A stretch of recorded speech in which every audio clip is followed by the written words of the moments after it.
An earthquake of magnitude 8.1 struck off the southern coast of Mexico late on Thursday, the U.S. Geological Survey (USGS) said, killing at least 15 people, triggering small tsunami waves and damaging some buildings.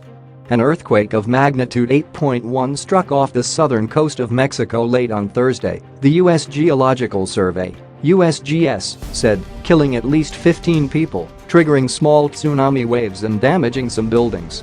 At least 15 dead as strongest earthquake since 1985 strikes off coast of Mexico. The epicenter was 54 miles (87 kilometers) southwest of the town of Pajijiapan in the southern state of Chiapas, at a depth of 43 miles. 3 people were killed in the state, said Governor Manuel Velázquez. 2 more people were killed in neighboring Tabasco state, the state governor said. It was initially understood that 5 people lost their lives, but this was later increased to 15 by authorities. The quake triggered waves as high as 2.3 feet (0.7 meters) in Mexico, the Pacific Tsunami Warning Center said. It said widespread, hazardous tsunami waves were possible within 3 hours. However, there was no tsunami threat for American Samoa and Hawaii, according to the U.S. tsunami warning system as far as 14,000 kilometers (8,700 miles) away in the Philippines. The National Disaster Agency put the country's entire eastern seaboard on alert. No forced evacuation was ordered, but residents were told to monitor emergency radio broadcasts.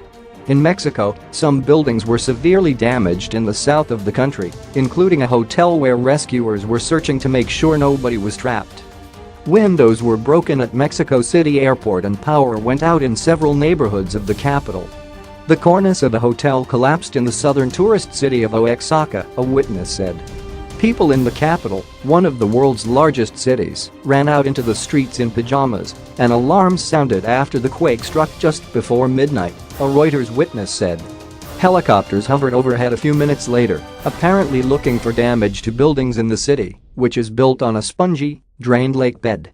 In one central neighborhood, dozens of people stood outside after the quake, some wrapped in blankets against the cool night air. Children were crying. Liliana Villa, 35, was in her apartment when the earthquake struck, and she fled to the street in her pajamas. It felt horrible, and I thought, this is going to fall. USGS reported multiple aftershocks, ranging in magnitude from 4.3 to 5.7. State oil company Pemex said it was still checking for damage at its installations, but has no immediate reports of problems, including at the Salina Cruz refinery, which is in the same region as the epicenter. I had never been anywhere where the earth moved so much. At first I laughed, but when the light